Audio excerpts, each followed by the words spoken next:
Bismillahirrahmanirrahim. Assalamu alaikum students, hope you all are fine and sorry for not recording my lecture at the time due to some reasons as I was busy for the whole day and there were some network issues today also. हमारा जो PPC का criminal law 2 का जो आज का topic है वैसे तो हम तकरीबन कंप्लीट कर चुके थे। जो हमारा आज का टॉपिक है वो है हर्ट। हम स्टार्ट कर चुके थे लेकिन हमारा ये एंड नहीं हुआ था इस टॉपिक का, लिहाजा मैंने सोचा कि इसको आज हम कंप्लीटली 1 to all में इसको फिर से एक दफ़ा डिस्कस कर दूं। सेक्शन 332 से लेके 337 तक इन डिटेल इसको हम पढ़ लेते हैं एक दफ़ा फिर। क्रिमिनल लॉ 2 या पीपीसी का जो सेक्शन 332 है जिसमें डेफिनेशन दी गई है हर्ट की, इसमें हर्ट की डेफिनेशन दी गई है इन डिटेल। वो क्या कहता है हर्ट की डेफिनेशन में? वो कहता है कि whoever जब भी पीपीसी में कोई वर्ड यूज होगा उसका मतलब ये होगा कि whoever का मतलब मुल्जिम है। Whoever is the person who is known as an accused person in the language of PPC. Whoever causes hurt, number 1, hurt, number 2, pain, number 3, harm, number 4, disease. Disease कोई भी हो सकती है, इन्फर्मिटी की फॉर्म में भी हो सकती है, किसी और फॉर्म में भी हो सकती है, किसी को कोई पॉइजन किसी को कोई ऐसी पॉइजनस मेडिसिन दे दी जाए जिसमें उनका जो जिस्म है वो काम करने के काबिल ना रहे लेकिन वो बंदा बच जाए, मतलब वो डिजीज में कन्वर्ट हो जाएगी। इन्फर्मिटी और इंजरी और इंजरी का मतलब ये है कि उसको किसी किस्म की ऐसी इंजरी, ऐसा जख्म दे दिया गया है जिसकी वजह से वो बंदा जो है हर्ट हुआ है। अच्छा, हर्ट की डेफिनेशन में एक चीज और याद रखनी है आपने कि हर्ट से मुराद इमोशनल हर्ट नहीं होगा। हर्ट से मुराद ये है कि फिजिकली हर्ट किया गया किसी बंदे को। इमोशनल हर्ट से रिलेटेड पाकिस्तान में और काफी लॉज और पीपीसी में इससे रिलेटेड और दूसरे सेक्शंस मौजूद हैं। Whoever causes pain, harm, disease, infirmity or injury to any person without causing death. इसमें डेथ नहीं होगी किसी की। अगर डेथ हो जाती है तो फिर उसमें डेथ का सेक्शन लगेगा, वो 302 या 324 या जो भी होगा उसमें चला जाएगा, वो उस 332 में नहीं आएगा। Whoever causes hurt, whoever causes pain, harm, hurt, disease, infirmity or injury to any person or again और जब भी आएगा तो उसकी जो है नेक्स्ट पोर्शन उसका स्टार्ट हो जाएगा। और impairs or dismembers, काट दिया जाता है, उसका कोई हिस्सा कट जाता है या डिसमेंबर्स हो जाता है। Any organ of the body or part thereof without causing death is known as hurt. That is known as hurt. Again, I am repeating that if death causes in such hurt or injury, then the section 332 of PPC will not be applicable. The section of murder will be applied in FIR. There are 5 kinds of hurt. Hurt की 5 kinds हैं। Number 1 इतलाफ उज़्व, number 2 इतलाफ सलाहियत उज़्व, number 3 शजा, number 4 जर, जिसको जुर भी बोलते हैं कुछ लोग, जर वर्ड है जर, एंड ऑल अदर काइंड्स, जो शजा में नहीं आएगी, जो जर में नहीं आएगी, जो इतलाफ उज़्व में नहीं आएगी, जो इतलाफ सलाहियत उज़्व में नहीं आएगी, उसको हम जर बोलेंगे। 1 by 1 हम इन तमाम काइंड्स को, 5 kinds of hurt we will discuss 1 by 1 in detail. First of all is इतलाफ उज़्व। इतलाफ उज़्व किसे कहते हैं, इतलाफ किसे कहते हैं, उज़्व किसको कहते हैं? सेक्शन 333 में इतलाफ उज़्व की डेफिनेशन दी गई है। सेक्शन 334 में इतलाफ उज़्व की पनिशमेंट दी गई है। इतलाफ उज़्व में क्या कहा गया है? इतलाफ उज़्व कहता है कि अगर डिस्ट्रक्शन होती है of any part of the body, dismember हो जाता है, कट जाता है, ज़ाय हो जाता है कोई हिस्सा। इतलाफ का मतलब होता है किसी चीज का ज़ाय हो जाना, वो परमानेंटली भी हो सकता है, ठीक है। उसका जब ज़ाय हो जाना है, ऑर्गन ऑफ बॉडी डिस्ट्रॉय हो जाता है, then it will come into the definition of इतलाफ उज़्व। इसको वन बाय वन पढ़ते हैं। Whoever dismembers, imputates, severes any limb or any organ of the body, that will be said as the offense of अतलाफ उज़्व।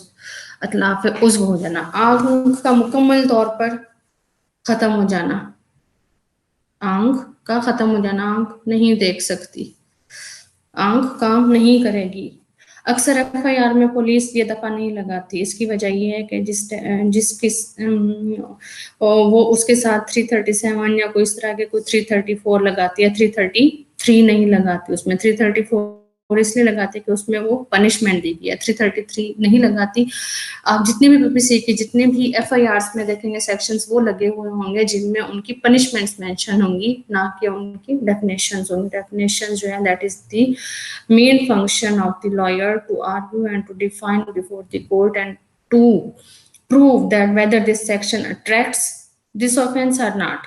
अगर तो ये attract करता है तो फिर तो उसकी सजा ये बनती है, अगर ये नहीं अट्रैक्ट करता तो हमारे आर्ग्यूमेंट्स कोर्ट के सामने ये होंगे कि जी ये हरगिज इसको अट्रैक्ट नहीं करता, लिहाजा ये सजा नहीं बनती। अगर हम एक्यूज्ड की तरफ से पेश हो रहे हैं कोर्ट में तो हम यही कहेंगे कि सजा नहीं बनती और इस हमारे मुलजिम को बरी कर दिया जाए। और अगर हम कंप्लेनेंट की साइड से हैं, हम प्रोसिक्यूशन की तरफ से हैं, तो फिर हम ये इसकी डेफिनेशन किसी और तरीके से लेंगे। क्लास में हम डिस्कशंस में जब आप मुझसे सवाल पूछते होते थे तो मैं उसमें आपको इन डिटेल बता दिया करती होती थी। इसमें थोड़ा सा मुझे प्रॉब्लम हो रहा है, I am facing problem to communicate with you as I am giving you lectures individually through recording. उसके बाद ये होगा कि इसकी सजा कितनी है। सेक्शन 334 जो है इसकी सजा कितनी मेंशन करता है? सेक्शन 334 जो है इसकी सजा देता है 10 साल। 10 साल इसकी सजा देता है एज कसास। 10 साल कितनी? 10 साल सजा होगी एज कसास। कसास का मतलब क्या है ये हम पहले पढ़ चुके हैं, as we have already discussed and read in previous sections. कसास का मतलब है eye for eye, nose for nose, lips for lips, foot for foot, tooth for tooth. इसमें वही सजा होगी जो कि इंजरी हुई है जिस किस्म की। लेकिन इन केस अगर के वो इंजरी जो हुई है वो कसास एप्लीकेबल उसमें नहीं है। जैसा कि अगर उसकी आंख पहले ही एक जख्मी है, कसास तो ये कहता है ना कि अगर सीधी आंख पे इंजरी हुई है, हर्ट हुआ है, तो फिर सीधी आंख को ही नुकसान पहुंचाया जाएगा। उल्टी आंख है लेफ्ट साइड की है तो लेफ्ट साइड को होगा। नाक के जिस हिस्से पे चोट पहुंचाएगी है नाक के उसी हिस्से पे चोट पहुंचाई जाएगी। लेकिन अगर उस बंदे की आंख पहले ही वो डिस्ट्रॉयड है, राइट को नुकसान पहुंचाया, लेफ्ट साइड की है तो लेफ्ट साइड को पहले ही नुकसान पहुंचाया हुआ, तो फिर वो सजा कसास जो एप्लीकेबल नहीं होगा, वहां पे ताजीरन सजा होगी। जब ताजीरन सजा होगी तो वहां पे सेक्शन 334 जो है वो ये कहता है कि 10 साल सजा के साथ साथ अर्श की सजा भी दी जाएगी। यहाँ पे उसने और नहीं कहा, उसने कहा एंड। वर्ड क्या है? And. whoever does any act with the intention of causing hurt any person or with the knowledge that he is thereby likely to cause hurt to any person shall in consultation with the medical officer be punished with qisas। अच्छा, इसमें एक और अहम बात आपने जो याद रखनी है वो ये रखनी है कि इसमें आपने मेडिकल ऑफिसर से कंसल्टेशन के साथ एक्यूज्ड को सजा मिलेगी। मेडिकल ऑफिसर से कंसल्टेशन होगी, मेडिकल ऑफिसर बताएगा कि इसको कसास की सजा एप्लीकेबल है या नहीं है। अगर उस पर कसास की सजा एप्लीकेबल नहीं होती और मेडिकल ऑफिसर उसको रिफ्यूज कर देता है, मेडिकल ऑफिसर कसास की सजा को, तो फिर उसको एज ताजीर, मतलब ताजीर की कौन सी सजा होती है? ताजीर की सजा वो होती है जो पाकिस्तान पिनल कोड में मेंशन की हुई होती है। पाकिस्तान पिनल कोड में कौन सी सजाएं होती हैं? वो सजाएं हैं जो पार्लियामेंट ने लेजिस्लेशन के दौरान पार्लियामेंट उसको तजवीज करती है उस जुर्म की सजा को, वो होती है ताजीर की सजा। PPC Pakistan penal code Pakistan penal code का मतलब है ताजीरात पाकिस्तान। ज़ाब्ता ताजीरात पाकिस्तान मतलब के जो ताजीरात पाकिस्तान के कानून में जो जुर्म और जो उसकी सज़ा बताई है, कोर्स उसके मुताबिक उसकी सज़ाएं देंगी। ये है कसास और ताज़ीर में फ़र्क, जिसकी सज़ा इतलाफ़ उज़्व के ऑफेंस की सूरत में, जुर्म की सूरत में सेक्शन 334 में डिफाइन कर दी गई है। इससे अगला सेक्शन है 334। 334 क्या कहता है? सेक्शन 334 इतलाफ़ सलाहियत उज़्व की डेफिनेशन बताता है, और 336 जो है इतलाफ़ सलाहियत उज़्व की पनिशमेंट डिफाइन करता है। अब इतलाफ़ सलाहियत उज़्व क्या है? इतलाफ़ उज़्व में तो ये होता था कि आर्गन ऑफ बॉडी और लिम्ब जो है परमानेंटली उसको डिस्ट्रॉय कर दिया जाता था, हमेशा के लिए खत्म हो गया, वो है ही नहीं, मौजूद ही नहीं है या फिर। जबकि इतलाफ़ सलाहियत उज़्व में ये होता है कि वो परमानेंटली इम्पेयर्स तो हो जाता है, डिस्ट्रॉय तो हो जाता है, मतलब आंख अपनी जगह पे मौजूद है लेकिन आंख देख नहीं सकती, कान अपनी जगह पे मौजूद है लेकिन कान सुन नहीं सकता, जुबान मौजूद है, बोल नहीं सकता इंसान। परमानेंटली या उसको डिसफिगर कर देना, मतलब नाक है तो नाक की शेप यूं हो गई है, आंख है तो आंख की शेप बिगड़ गई है, होंठ है, होंठ मौजूद है लेकिन होंठ की शेप बिगड़ गई है, ये डिसफिगर कर देना होता है किसी चीज को, और any organ of the body, उसको हम कहते हैं इतलाफ सलाहियत उज़्व, जिसमें उसकी सलाहियत जो है उज़्व की वो ख़त्म हो जाती है, डिस्ट्रॉय हो जाती है। इसकी डेफिनेशन अगर वर्ड्स में आप लिखना चाहें स्टूडेंट्स तो आप उसको लिख सकते हो, आप लिख लो उसकी डेफिनेशन को। वो ये है कि whoever destroys or permanently impairs the functioning power of or capacity or OR वाला or capacity of any body of a person is said to cause इतलाफ़ सलाहियत उज़्व। और फिर एक दफा लिख लें, पहले एक और आपने दिया उसमें capacity of any organ of a body is said to cause इतलाफ़ सलाहियत उज़्व, और permanently